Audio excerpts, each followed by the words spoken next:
From Studio 1A in Tampa, Florida, comes a talk show that really feels your pain and tells you like it is. We love America and all that freedom-loving Americans want to protect. Live from coast to coast and on your radio, it's For the People with Keith Allen. We'll help you survive this thing called life. We're for the people. Whatever your source of stress or strife, for the people is there. Yes, we are here, and it is For the People. Glad you could spend some time with us today. It's Tuesday, April the 11th, 2017. For those of you that don't know, For the People does our daily broadcast Monday through Friday from our studios in Tampa, Florida, and our governor has just announced a state of emergency for the state of Florida. Now, if you're in Florida and you are just hearing this is breaking news. Governor Rick Scott has declared a state of emergency as the number of wildfires across the state are continuing to rise. It's really a big problem. These wildfires are a big ongoing concern across the Tampa Bay area and all throughout Florida. And the declaration is coming as more than 100 active wildfires are continuing to burn on more than 20,000 acres in Florida. And it's a kind of a big deal here. Rick Scott says as wildfires impact our state, our incredible firefighters and first responders have bravely rushed to aid our communities and worked tirelessly to protect our homes and families, Scott said in making the declaration. This declaration comes following several high-profile wildfires. And in Tampa, this really affected us big time in Interstate 275 and the Gandy Boulevard Bridge, which they actually had to close the lanes into Pinellas County for hours, snarling traffic throughout Pinellas County. More than 1,100 acres of land have burned in Hernando County, and a bunch of fires, wildfires in Pasco County. In evacuations. So this is a serious problem. The winds have been blowing. I don't know about you, but it just seems like this spring, the winds have just been kicking up big time. And I don't know if that has anything to do with my lack of allergies this springtime.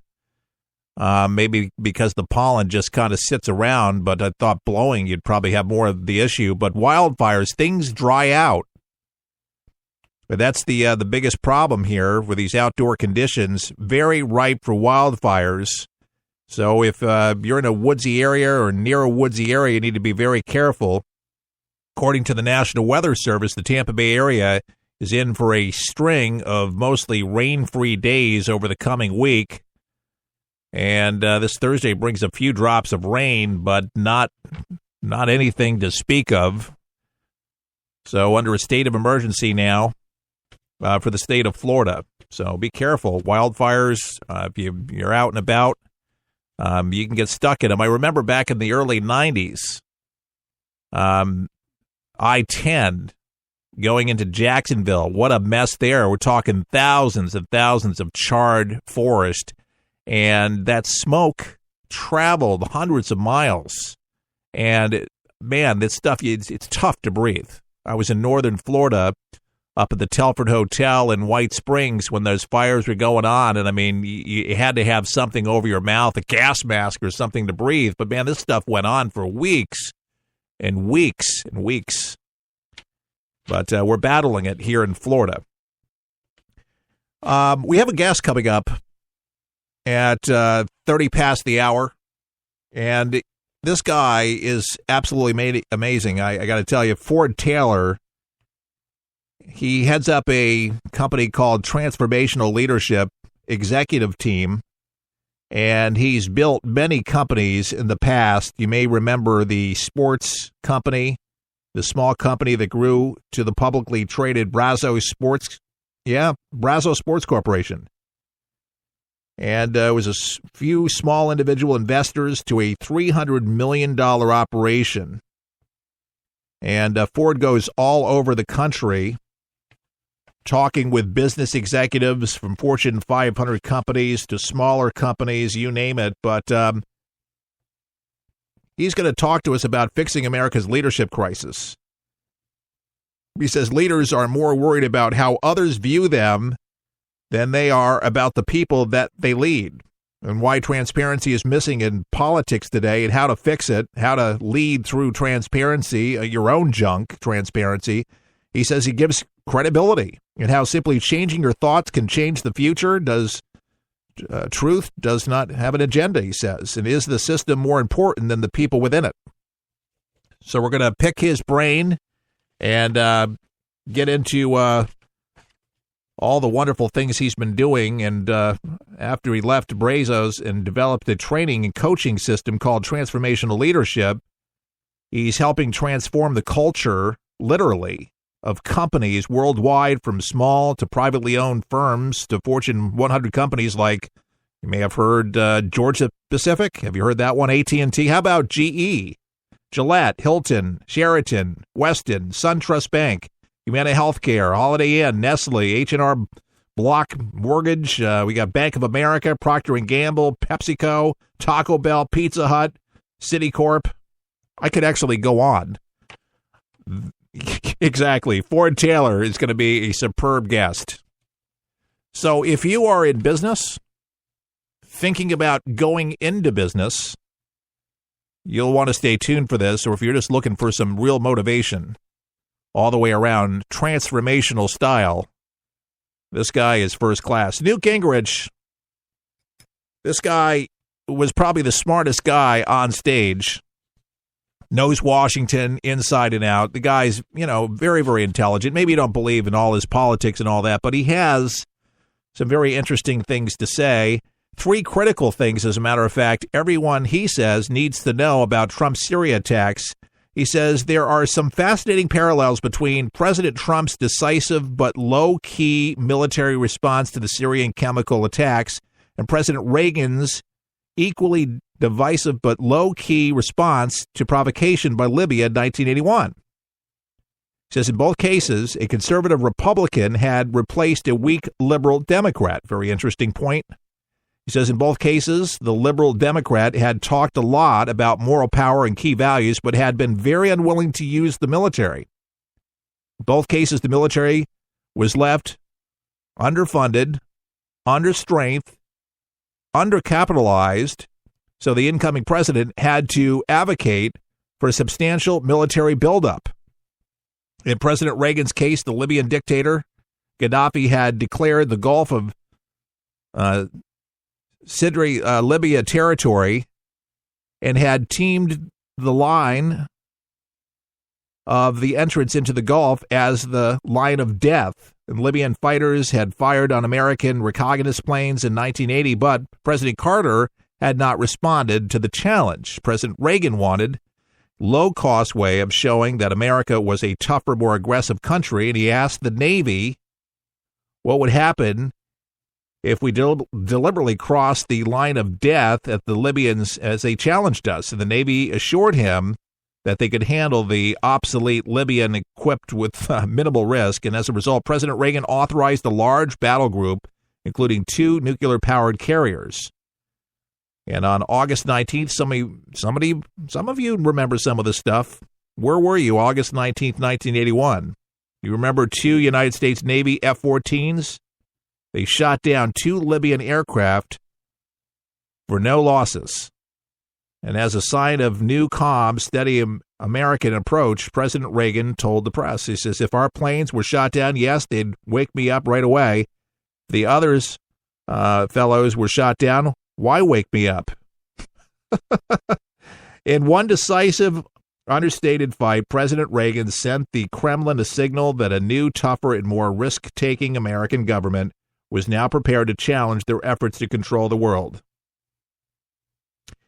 In identical military action, there is a real similarity between the Reagan approach and what President Trump ordered on Thursday. The Syrian dictatorship has clearly broken every agreement about chemical warfare and was using a vicious chemical weapon against civilians, including women and children. And using these chemical weapons, the Syrian military was violating a United Nations resolution and making a mockery of Russian assurances that the dictator Assad would refrain from using his chemical stockpiles. President Trump had criticized his predecessor, President Obama, for setting red lines in Syria and then doing nothing. He had also criticized plans to put military forces on the ground to occupy the country. Newt Gingrich, smart guy. The parallels, unmistakable. Now, you can talk to folks that are saying, the Republicans are just war hungry, looking for anything, any way to stir up the hornet's nest. And it had nothing to do with any of that because there was more Democrats that were congratulating Trump for his efforts. So if that was true, the left actually support this, and they're happy about this. Yes, even Kaine is happy. The running mate or former running mate of Hillary Clinton, very supportive. McCain, critical of Trump, supportive on the right. Okay, the Maverick, supportive of it. And why is that? It's because he gassed these people. Yes, hundreds of thousands of people have died. They continue dying. He's still dropping bombs on the same city that he dropped chemicals on. But there was an agreement, and they broke it. Susan Rice said that they got rid of him. They didn't. He clearly hasn't. The Russians knew. Rex Tillerson in Russia today, touchdown hours ago in Moscow, meeting with Putin and their government. And we're going to find out exactly how much cooperation we're going to get with taking Assad out. Russia could be heroes. They could actually fight side by side with American troops to rid ISIS from the land and let them keep their port, keep their interests there. But we could actually ally up with them, and this would bolster better feelings amongst those that are really not feeling the love for Russia these days on many fronts. I haven't even used Russian dressing since all of this crap was put on Trump, saying that he was in cahoots with him and there was collusion between the government, which there's no signs of any of that taking place. But anyway, on this note, nobody wants to be drug into a future war. However, if they continue gassing their people and crossing that line, rest assured we'll be back there. The bigger thing right now with the Syria crisis is the buildup right now and the escalation in the Koreas, South Korea, North Korea. It's a mess over there, and there's maneuvers being done. We're getting readying our men just in case we actually have to go to war over there. I don't see any other way around taking out a dictator that wants to hit the West Coast with a nuke. That's exactly what he wants to do, and our intelligence shows that he will, if not already has it, he's very close to having it, and this mad, fat guy, fat Korean, that's what McCain called him. I like that. Fat Kim Jong-un that eats like 10 pounds of Swiss cheese, and I guess he's got a fetish for import beers. But that's his thing. He likes to eat it. But we got troubles around the world, folks. You know it. I know it. And we thankfully now have some real leadership that can bring people together and start thinking about some of the bigger issues. And the discussions going on in Moscow, I'd love to be a fly on the wall to hear how we can solve some of these problems. And just, because if they're in cahoots with Bashar Assad, but I don't know what arrangements they have with Iran. Of course, they've sold them a bunch of weaponry and sold Iran, the Russians that is, a bunch of equipment to shoot down missiles or anything that struck, anti-defense systems and things like that. Cost them a lot of money. Of course, Obama freed up all that money, so Iran actually can be a so-called superpower out there and try to dominate everything that takes place in that region. Of course, courtesy of Barack Hussein Obama. Thank you very much. He must have a love affair with the Ayatollahs. He must love them. Seriously, I can't. All the love that he has shown Iran, Seriously, it hasn't shown our military any love, but showed the Iranian Ayatollahs all that love with all that money. Thank you so much.